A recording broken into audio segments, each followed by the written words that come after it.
This is Wings on the Air. Welcome to Wings on the Air. My name is Ann Edenfield-Sweet. I'm the Executive Director of Wings for Life International. And today we are going to talk about probation and parole. And I am so excited because we have Aaron Givens. He is from federal office here in New Mexico. And Haven Scogan is the community Corrections Administrator. Got to get these titles right. I want you to tell us in a second about all these things. Here for the state of New Mexico. So what I'm thrilled about is that we're going to hear about federal and state.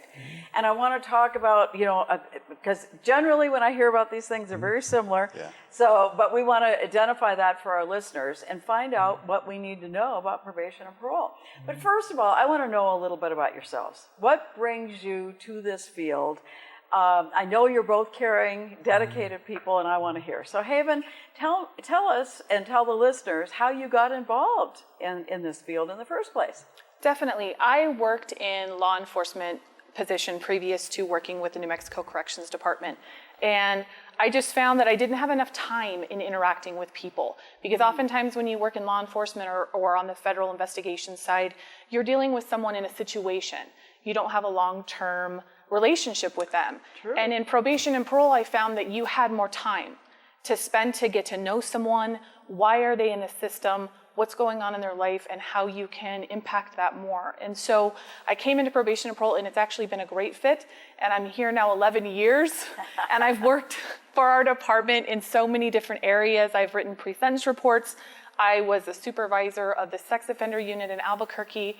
I oversaw the recovery academies in Los Lunas and in Albuquerque, and now I'm the community corrections administrator, and I oversee our program contracts for the state, which provides services for behavioral health and housing and resources for offenders statewide. Oh my goodness, you have a big job there. Yeah, busy all the time. Yes, I guess. And Aaron, how did you get involved in this field? Yes, thank you for having me.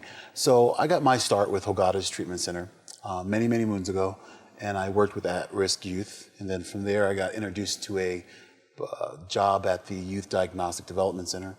And from there, I transitioned to state probation with juveniles in Santa Fe and met a lot of great people there. And also from there, I transitioned to the federal system, where I currently work as a senior United States probation officer here in Albuquerque. I primarily work as a specialist with sex offenders in the community, but also we take a collective approach helping each other out as needs need be. So I've been doing this a long time. Okay, I'll be sad the day it's over, and one day soon it'll be over, but I'm happy to say we do a lot of good things for the community and for the people that we supervise, and it's important that we realize that working together and working collaboratively, with state, law enforcement, with the community partners is what makes our people that we supervise be successful. Wow. Well, I know you both are truly caring individuals, and I think that makes all the world of difference when somebody is coming out. Now, today we're talking about probation and parole. And so, Aaron, I think you were going to address... Sure. Yeah. Sure. It's actually really... let's define those terms. It's a great question, because a lot of people do get confused. Yeah, because it is confusing. Probation and parole. Sure. Okay, tell us the difference. Define it. So we'll talk about probation first. So when you're in court and you get sentenced by the judge has options. And with those options, they can sentence to a term of custody or a term of probation, which means you won't have to go in custody, you won't have to go to prison or jail. So what happens is you go on probation, and you're given conditions, you're given some things that you need to abide by. And often you have a person help you, guide you through that, a probation officer, to assist you in those conditions and to assist you with being successful while you're on supervision. Okay. And Haven, then you'll talk about parole. So the parole system is very, very similar. The only thing that's the difference is parole is only given to people who are being released from an incarceration in a prison. And it is for the state of New Mexico. The feds do not have federal parole, correct? Right, we refer to it as supervised release. Yes, and so the difference between probation and parole on our side, on the state side, is that parole is overseen by the parole board. So your rules and conditions of supervision are laid out during the time of incarceration, and those rules are given to you prior to your release on parole. And if there are any mistakes along the way, the parole board is who addresses those things. And all of the rules that are provided, the special conditions, those kind of things are specific to each individual based on their charges, their case, the victims. And so it's kind of a more catered to an individual and the needs that they specifically have. So you kind of defined a little bit why somebody might be put on one or the other. Is there anything else you want to share about that, so to make it really clear for everybody, or have we clarified that enough, do you think? I think so. Hope so. Okay. I hope so too, Okay. and I think that another good point to make just in regards to probation and parole in the state system is that you can have both. You can be sentenced to a period of probation where you have supervision conditions that are being overseen by a judge, and you can also be on parole where you're being overseen by the parole board, and so you'll have different rules and conditions for each of those and be expected to follow both. Okay.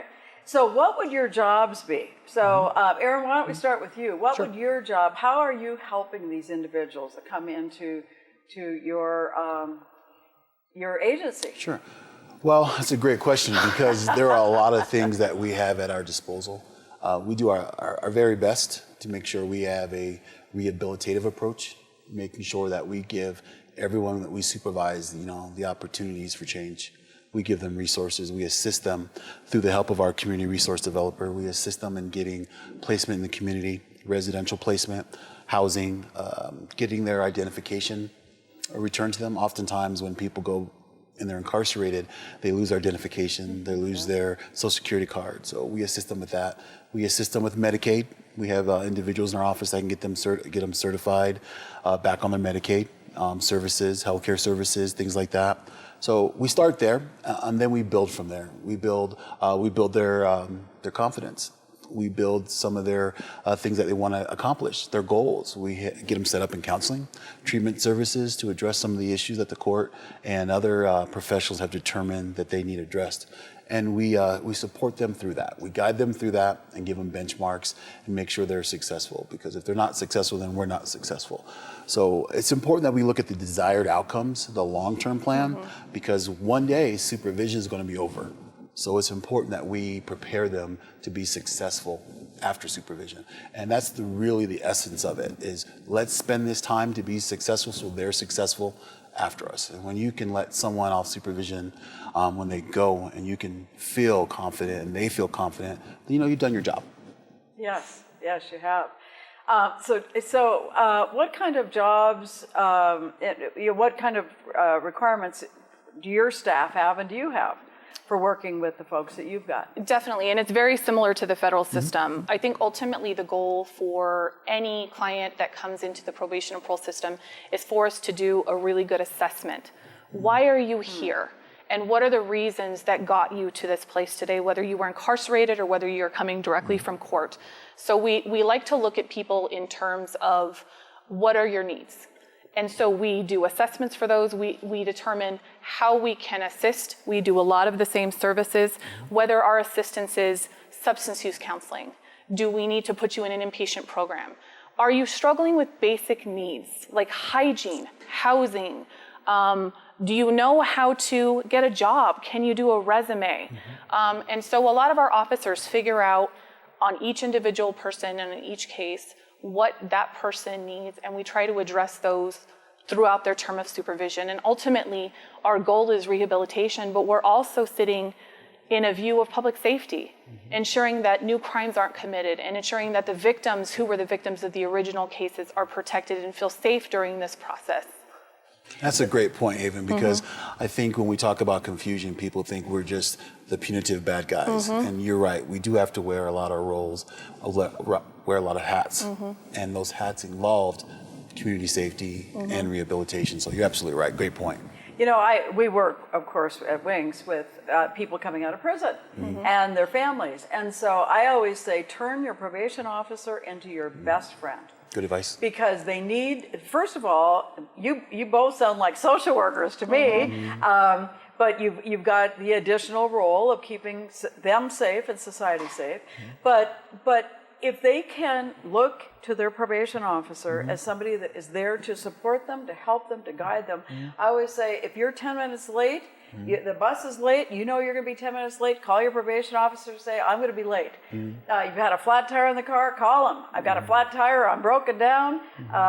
Whatever it is, because I think the more, and tell me if I'm giving good advice or not, but I think the more that they know that you can trust them and they're telling you what's going on in their life and they turn to you as somebody that will be supportive, I think the more successful they're going to be. Don't you think? Definitely. And I think a lot of that is about accountability.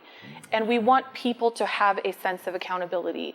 And what I always tell anybody that I've ever supervised is, whether it's good or bad, let me know, because I want to be there to intervene early. I don't want to get to a place where you've lost your house, you're on the street, and you're back to using substances every day. I don't want us to get there. So if you relapse, tell me and we'll do that intervention right away so that we don't go down a road that has so many more consequences than if you had just admitted initially. And so I think it is just being accountable, being able to communicate with your officer and feeling like you can get assistance when you need it and ask for help. Always ask for help. I think that's a great point again. And I think she hit it on the head.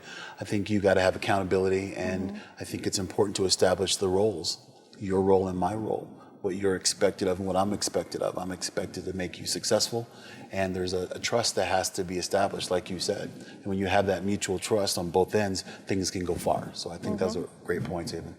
Yeah, and what I've already heard you say is if there are relapses, if there are problems, so not necessarily if somebody makes a mistake, they're going to go directly back to prison. No. But if they're not being honest, then, and if this is a repeated pattern, probably they're going to end up being recidivating and going back to prison again, and we certainly don't want that. Yeah, and there are so many options that an officer has, and we call it tools in their tool belt, to be able to address minor mistakes along the way, because what I don't want people to expect from us is we're not expecting perfection from anyone, because we're not perfect. We're doing the best job that we can. And so when we're dealing with clients every day, we're expecting them to do the best that they can, to be accountable and honest to us, and let us have a chance to assist. Let us intervene, because we would rather intervene than ever put cuffs on anyone and take them back into custody. Yeah, and that's the social work side of you, and that's why you went into this, I think, because you really do want to spend that time with them and help them be successful. And family members, of course, I work with a lot of the families on the outside. And so a lot of people, oh my gosh, probation and parole, they're going to be coming into my house.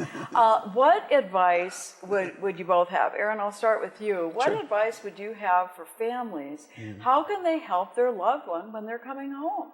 What should they do? Another great question, because I think that's a lot of the things people get confused about and scared about, is it's important from the beginning to establish a rapport, the information, and find out what exactly we'll be doing when we interact with the person that's your loved one. Be involved. Show that you're involved, be interested, and be supportive, because we do rely on the support network, and we rely on them to help them be successful and work together with us. So it's important that you are upfront, you're honest, and we can work through a lot of things, as Haven has indicated. However, what we can't work through is uncertainty or being untruthful, because it's hard for us to really do the best for them. We will come and see you at your home, sometimes see them at their businesses, but more importantly, we're coming to help them and make sure they're doing the things they need to do. We encourage families to be involved and be genuine, because it helps us. So would a family member expect that you will come into the home, talk about, Haven, I'll address it to you and then I'll go back to you, because then we'll see if there are any differences for state or federal. What would be a typical interaction with a family that you would have from the beginning and all the way through the length of time that they'd be under supervision? Definitely. One thing that they should very much expect is for us to come at unexpected times. Okay. We don't usually announce visits in advance. Hey, I'm coming. Yes. Clean the house. We do show up during reasonable hours. We're not going to be at your house at midnight unless something is going on and you need us to be there. And so we will come at reasonable times. We'll come to the door. We'll request access. So we will knock. We'll ring the bell. We'll talk to the family when we walk in. We'll say who's in the residence. And a lot of that is for officer safety reasons. Normally, we have them show us around the house on the first visit, Can you give us a tour of your home? So we have kind of a map in our head of where people live, what room that the client will be living in. Normally the things that we're checking are your refrigerator. Do you have food in the house? Do the conditions look clean? Is this a safe environment for this client to be in? Oftentimes the things that we come across are issues with not having enough food for the kids in the house. We come across a house that the power and electricity is turned off. Oh my. That's now a discussion that we need to have where they don't have any running water. Things like that are things that we're putting eyes on because we're in the home. And we wouldn't see that in an office visit, and oftentimes our clients aren't going to tell us any of that stuff. And so having the home visit lets us ensure that, number one, our client is safe, they're living in an environment that gives them everything that they need and that meets their needs, and usually we're walking through and leaving. And that's a general visit. So it is normal then to look in the refrigerator, not what are they eating tonight, but do they have food? Yes. Is the house perfectly neat and tidy and spotless? No. No one But does. white glove, test here for the dust. Don't come to my house. Yeah. But you're there to look for safety. So you're there for healthy reasons, not to be punitive, and you don't have the cleanest house around or any of those things, but to be helpful. Yeah. Now, is that kind of standard also in the federal system Yes, then, Erin? yes. I mean, I would mirror that. And she touched on some great points. I'll add a few things. Oftentimes, and it can work both sides, whether it's a male or a female, they could be victimized, they could be abused. There's things that we wouldn't see on the telephone. There's evidence we can see what's going on in the home and the dynamics. So that's important to have that observation firsthand to go into the home and check things. So we do check for all of those things. And it's important because we work for the court, and the court will want to know some of these things sometimes too. And it's important that we're able to provide that information, accurate information to the court. Now, would it be typical that you would show up by yourself? Would you ever bring other officers with you? Okay, Haven, I'm seeing a nodding head. We do not ever go out by ourselves. Officers will always be in at least a pair, sometimes two pairs, depending on the size of your home or what's going on that day in their life. And so we will always have someone there, and that person is there just to offer assistance if needed, to be there as a public safety backup in case an arrest has to occur, if something occurs at the home. And it's primarily for safety of officers, to always have someone there.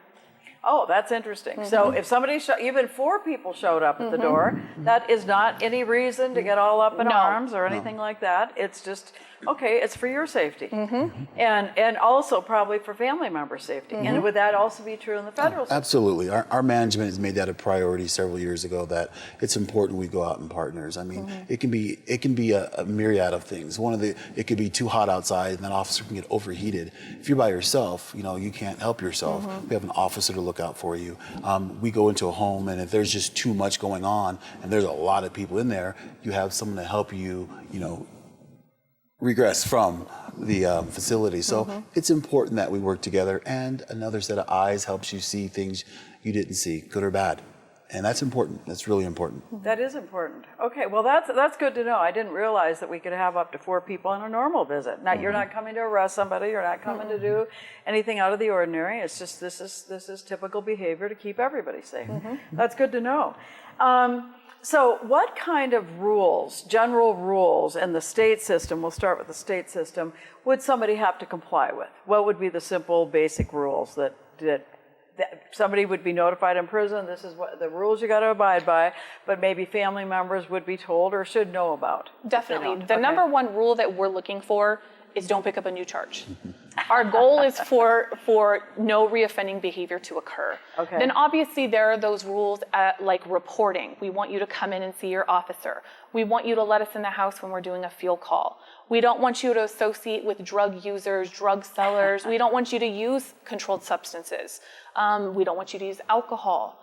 And oftentimes rules are also created around what happened with the victim.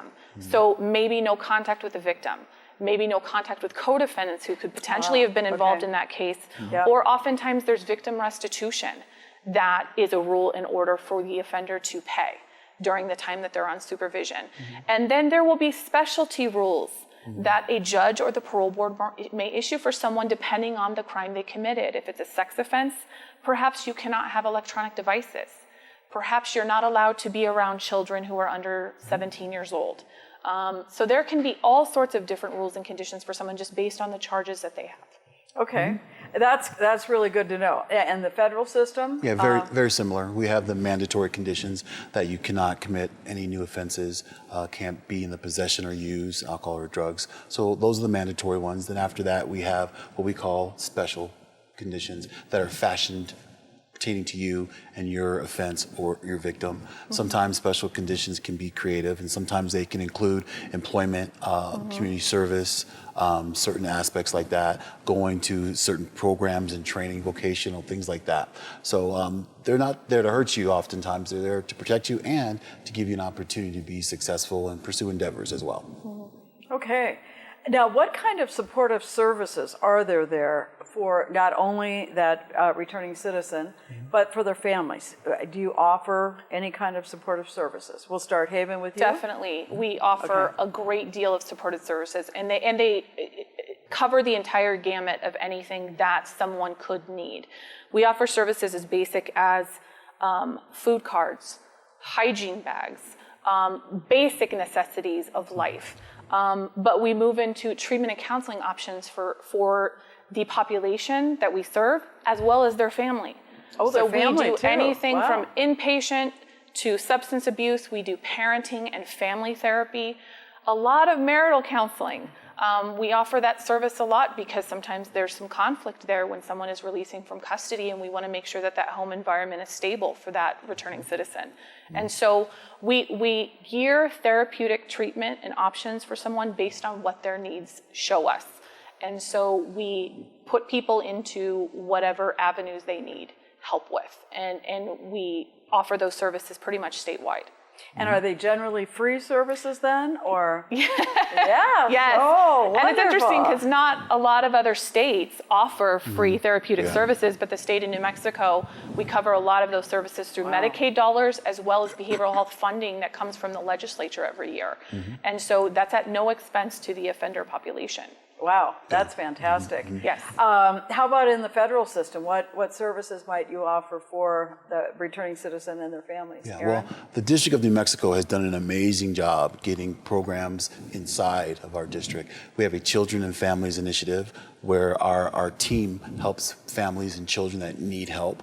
We have an employment program that helps individuals get employment and get over barriers, like getting your ID back and your identification back, and resume writing and job skills. And we also have a community resource developers, both in the north part of the state and the south part of the state, that help everything with Social Security, Medicaid, which transcends into helping somebody get services if they can't afford it out of their own pocket. Also, the individuals that are court-ordered to attend treatment, sometimes if you can justify it, the family members can attend treatment as well, family or couples or chaperone training within the agency. Wow.